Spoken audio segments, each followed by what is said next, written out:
Capítulo 85. De nuevo a orillas del mar.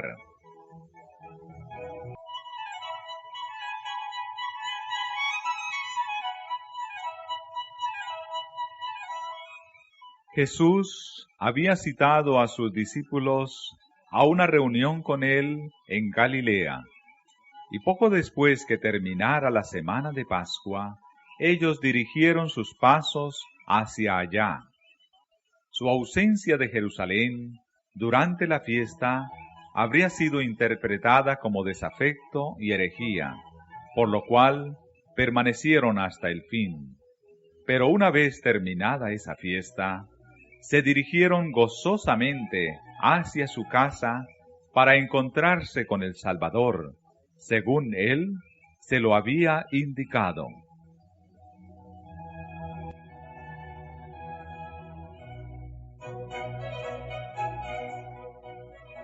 Siete de los discípulos estaban juntos.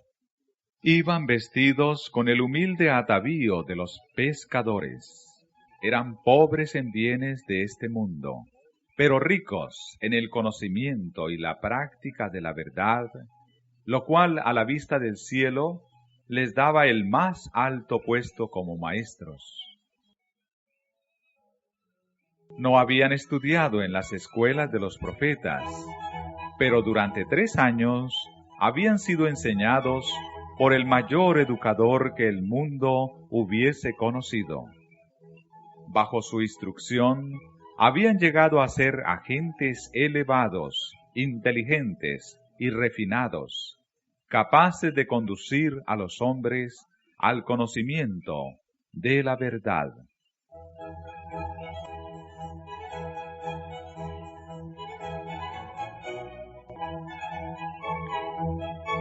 Gran parte del ministerio de Cristo había transcurrido cerca del mar de Galilea.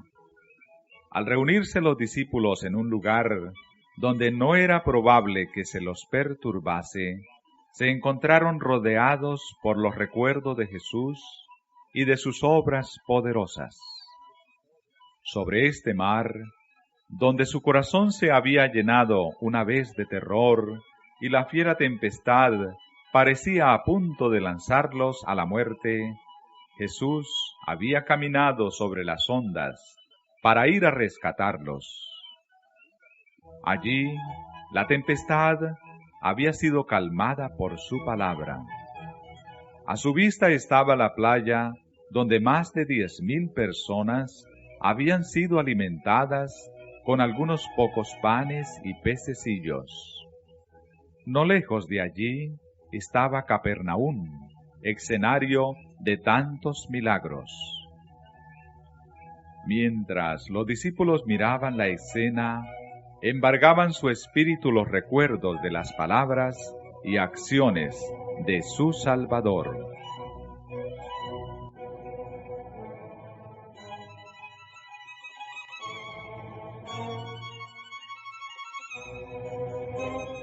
La noche era agradable, y Pedro, que todavía amaba mucho sus botes y la pesca, propuso salir al mar y echar sus redes.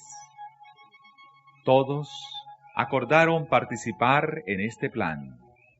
Necesitaban el alimento y las ropas que la pesca de una noche de éxito podría proporcionarles.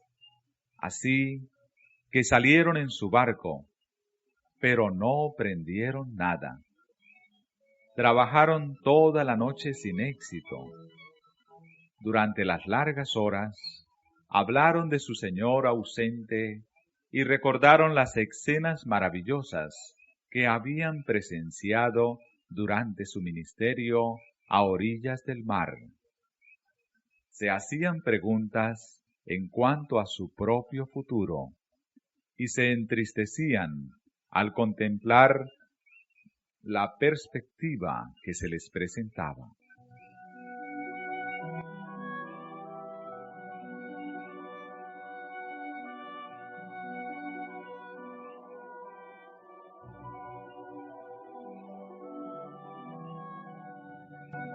Mientras tanto, un observador solitario, invisible, lo seguía con los ojos desde la orilla. Al fin, amaneció. El barco estaba cerca de la orilla, y los discípulos vieron de pie sobre la playa a un extraño que los recibió con la pregunta: «Mozos, ¿tenéis algo de comer?». Cuando contestaron «No», él les dice: «Echad la red a la mano derecha del barco y hallaréis».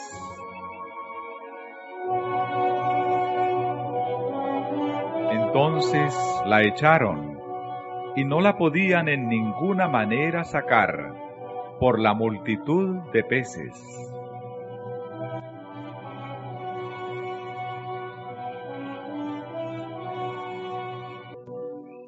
Juan reconoció al extraño, y le dijo a Pedro: «El Señor es». Pedro se regocijó de tal manera que en su apresuramiento se echó al agua y pronto estuvo al lado de su maestro. Los otros discípulos vinieron en el barco arrastrando la red llena de peces, y como descendieron a tierra, vieron ascuas puestas, y un pez encima de ellas, y pan.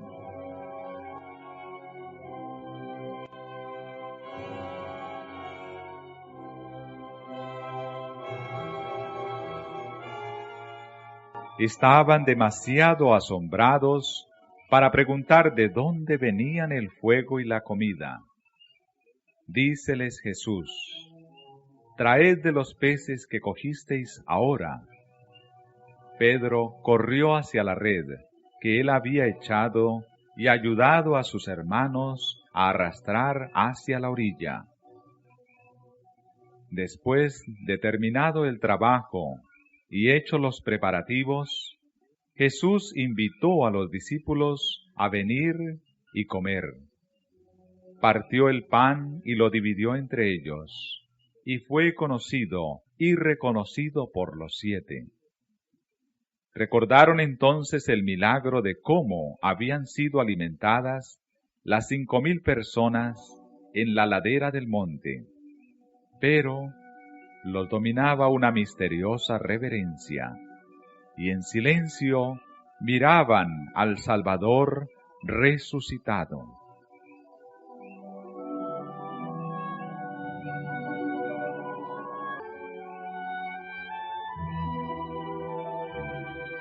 Vívidamente recordaban la escena ocurrida al lado del mar cuando Jesús les había ordenado que le siguieran.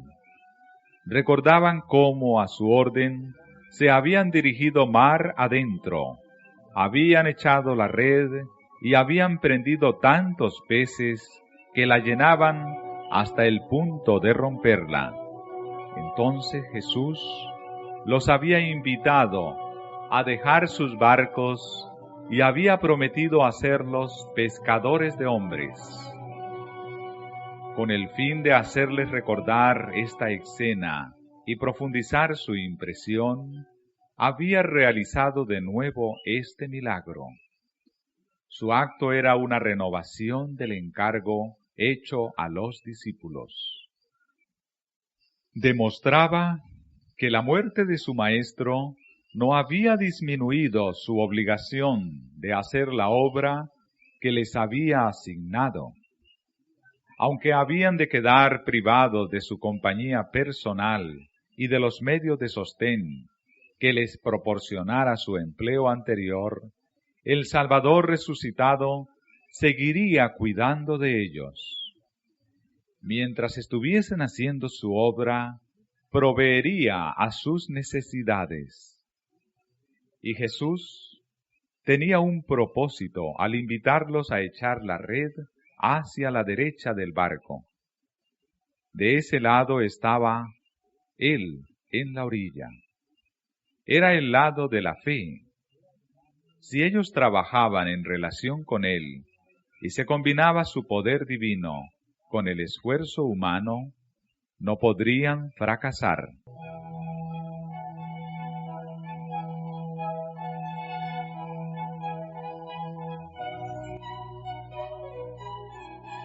Cristo tenía otra lección que dar, especialmente relacionada con Pedro. La forma en que Pedro había negado a su maestro había ofrecido un vergonzoso contraste con sus anteriores profesiones de lealtad. Había deshonrado a Cristo e incurrido en la desconfianza de sus hermanos. Ellos pensaban que no se le debía permitir asumir su posición anterior entre ellos, y él mismo sentía que había perdido su confianza. Antes de ser llamado a asumir de nuevo su obra apostólica, debía dar delante de todos ellos pruebas de su arrepentimiento. Sin esto, su pecado, aunque se hubiese arrepentido de él, podría destruir su influencia como ministro de Cristo. El Salvador le dio oportunidad de recobrar la confianza de sus hermanos y, en la medida de lo posible, eliminar el oprobio que había atraído sobre el Evangelio.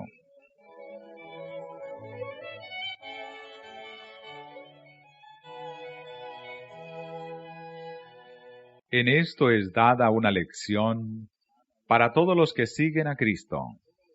El Evangelio no transinge con el mal, no puede disculpar el pecado. Los pecados secretos han de ser confesados en secreto a Dios, pero el pecado abierto requiere una confesión abierta. El oprobio que ocasiona el pecado del discípulo recae sobre Cristo. Hace triunfar a Satanás y tropezar a las almas vacilantes. El discípulo debe, hasta donde esté a su alcance, eliminar ese oprobio dando prueba de su arrepentimiento.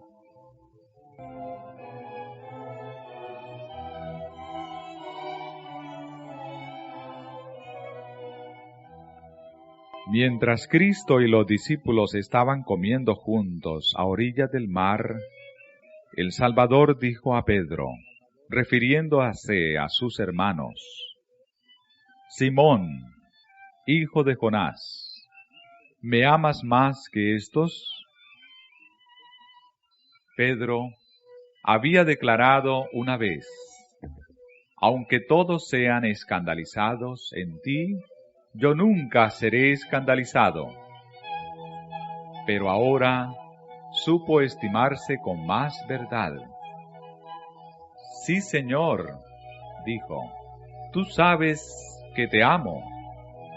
No aseguró vehementemente que su amor fuese mayor que el de sus hermanos. No expresó su propia opinión acerca de su devoción. Apeló a aquel que puede leer todos los motivos del corazón para que juzgase de su sinceridad. Tú sabes que te amo. Y Jesús le ordenó: apacienta mis corderos.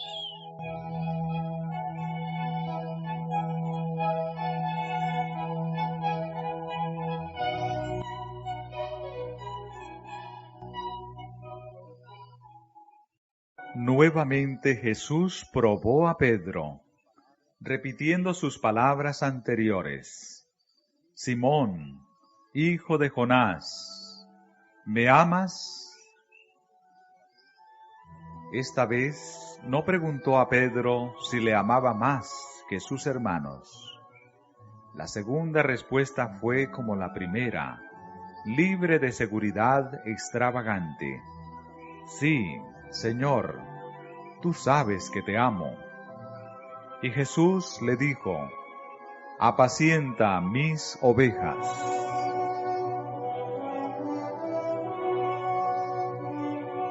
Una vez más el Salvador le dirige la pregunta escrutadora: Simón, hijo de Jonás, ¿me amas?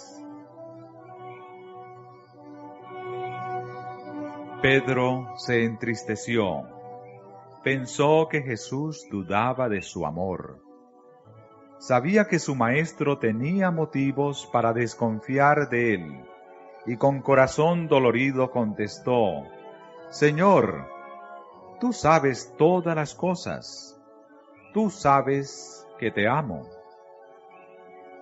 Y Jesús volvió a decirle: apacienta mis ovejas.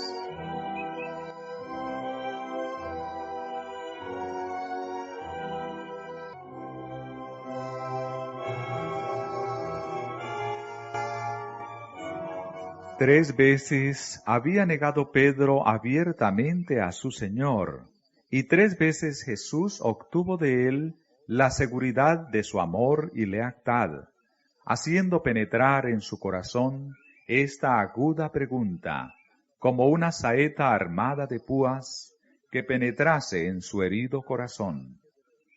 Delante de los discípulos congregados, Jesús reveló la profundidad del arrepentimiento de Pedro y demostró cuán cabalmente humillado se hallaba el discípulo una vez jactancioso. Pedro era naturalmente audaz e impulsivo, y Satanás se había valido de estas características para vencerle. Precisamente antes de la caída de Pedro, Jesús le había dicho: Satanás os ha pedido para zarandearos como a trigo, mas yo he rogado por ti que tu fe no falte. Y tú, una vez vuelto, confirma a tus hermanos. Había llegado ese momento, y era evidente la transformación realizada en Pedro. Las preguntas tan apremiantes por las cuales el Señor le había probado no habían arrancado una sola respuesta impetuosa o vanidosa, y a causa de su humillación y arrepentimiento, Pedro estaba mejor preparado que nunca antes para actuar como pastor del rebaño.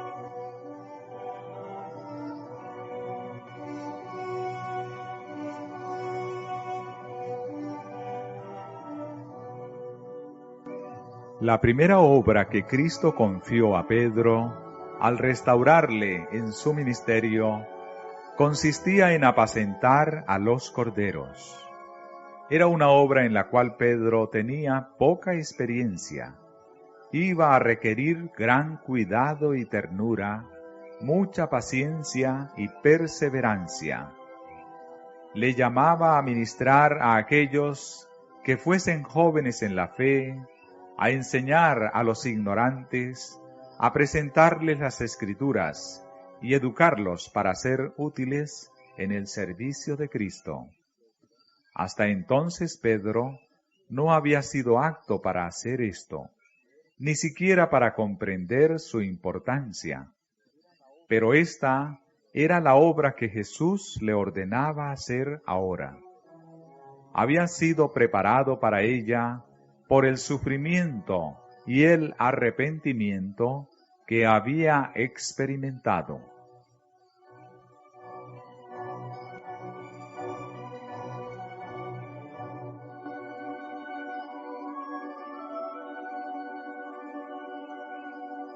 Antes de su caída, Pedro había tenido la costumbre de hablar inadvertidamente bajo el impulso del momento.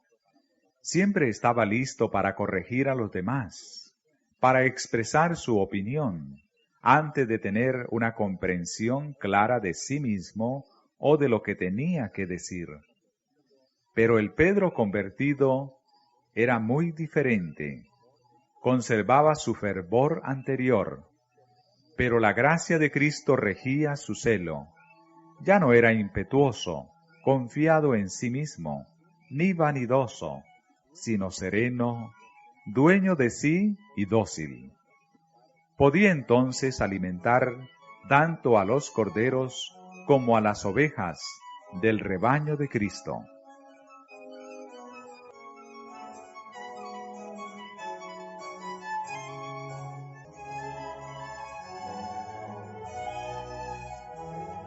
La manera en que el Salvador trató a Pedro encerraba una lección para él y sus hermanos. Les enseñó a tratar al transgresor con paciencia, simpatía y amor perdonador. Aunque Pedro había negado a su Señor, el amor de Jesús hacia él no vaciló nunca. Un amor tal debía sentir el subpastor por las ovejas y los corderos confiados a su cuidado. Recordando su propia debilidad y fracaso, Pedro debía tratar con su rebaño tan tiernamente como Cristo le había tratado a él.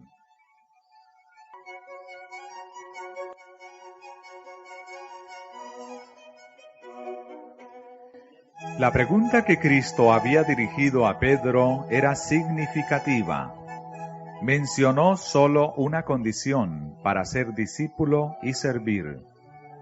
¿Me amas?, dijo. Esta es la cualidad esencial. Aunque Pedro poseyese todas las demás, sin el amor de Cristo no podía ser pastor fiel sobre el rebaño del Señor. El conocimiento, la benevolencia, la elocuencia, la gratitud y el celo son todos valiosos auxiliares en la buena obra. Pero sin el amor de Jesús en el corazón, la obra del ministro cristiano fracasará seguramente.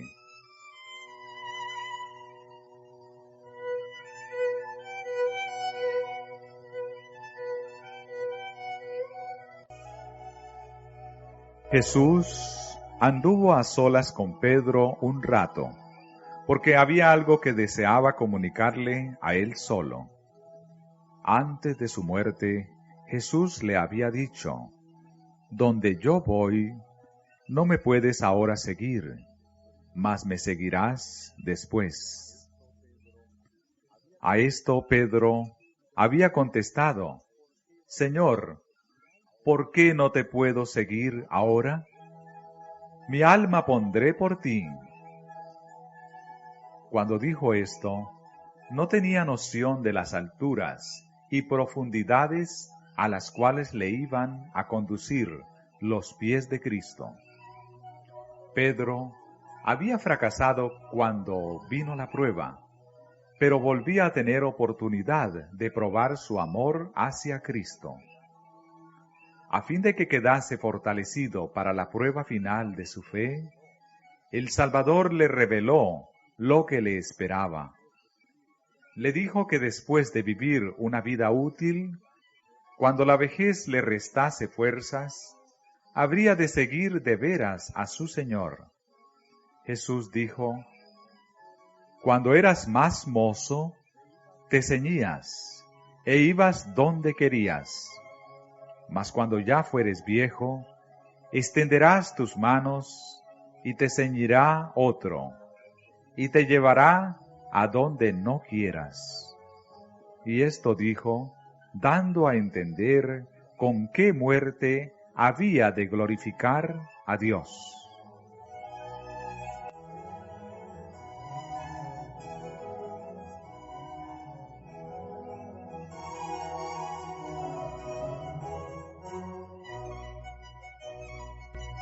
Jesús dio entonces a conocer a Pedro la manera en que habría de morir. Hasta predijo que serían extendidas sus manos sobre la cruz. Volvió a ordenar a su discípulo: «Sígueme». Pedro no quedó desalentado por la revelación. Estaba dispuesto a sufrir cualquier muerte por su Señor.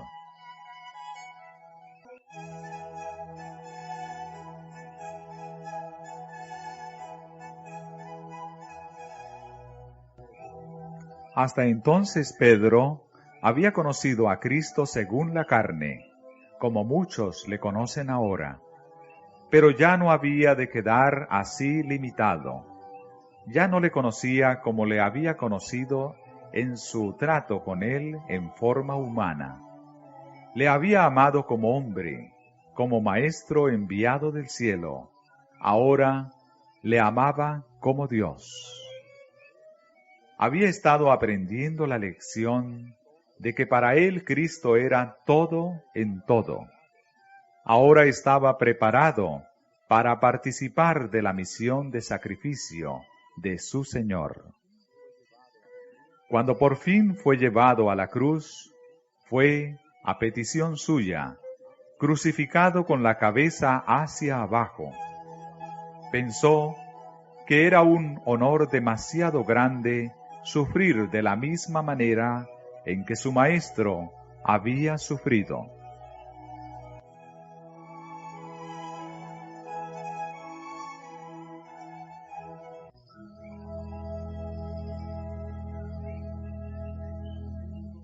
Para Pedro, la orden «sígueme» estaba llena de instrucción. No sólo para su muerte fue dada esta lección, sino para todo paso de su vida. Hasta entonces Pedro había estado inclinado a obrar independientemente. Había procurado hacer planes para la obra de Dios en vez de esperar y seguir el plan de Dios. Pero él no podía ganar nada apresurándose delante del Señor.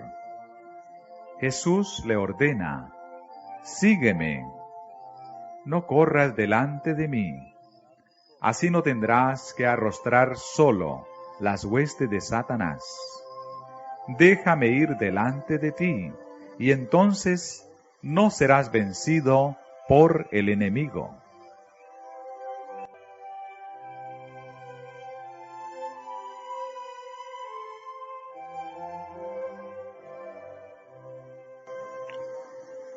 Mientras Pedro andaba al lado de Jesús, vio que Juan los estaba siguiendo. Le dominó el deseo de conocer su futuro y dice a Jesús: «Señor, ¿y este qué?». Dícele Jesús: «Si quiero que él quede hasta que yo venga, ¿qué a ti? Sígueme tú». Pedro debiera haber considerado que su Señor quería revelarle todo lo que le convenía saber. Es deber de cada uno seguir a Cristo sin preocuparse por la tarea asignada a otros. Al decir acerca de Juan: «Si quiero que él quede hasta que yo venga», Jesús no aseguró que este discípulo habría de vivir hasta la segunda venida del Señor. Aseveró meramente su poder supremo, y que si él quisiera que fuese así, ello no habría de afectar en manera alguna la obra de Pedro. El futuro de Juan, tanto como el de Pedro, estaba en las manos de su Señor. El deber requerido de cada uno de ellos era que le obedeciesen, siguiéndole.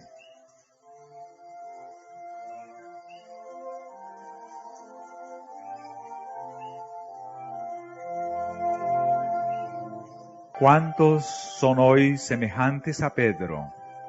Se interesan en los asuntos de los demás y anhelan conocer su deber mientras que están en peligro de descuidar el propio. Nos incumbe mirar a Cristo y seguirle. Veremos errores en la vida de los demás y defectos en su carácter. La humanidad está llena de flaquezas, pero en Cristo hallaremos perfección. Contemplándole, seremos transformados.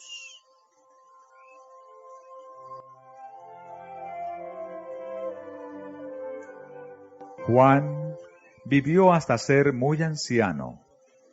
Presenció la destrucción de Jerusalén y la ruina del majestuoso templo, símbolo de la ruina final del mundo. Hasta sus últimos días, Juan siguió de cerca a su Señor. El pensamiento central de su testimonio a las iglesias era: «Carísimos, amémonos unos a otros. El que vive en amor vive en Dios, y Dios en él.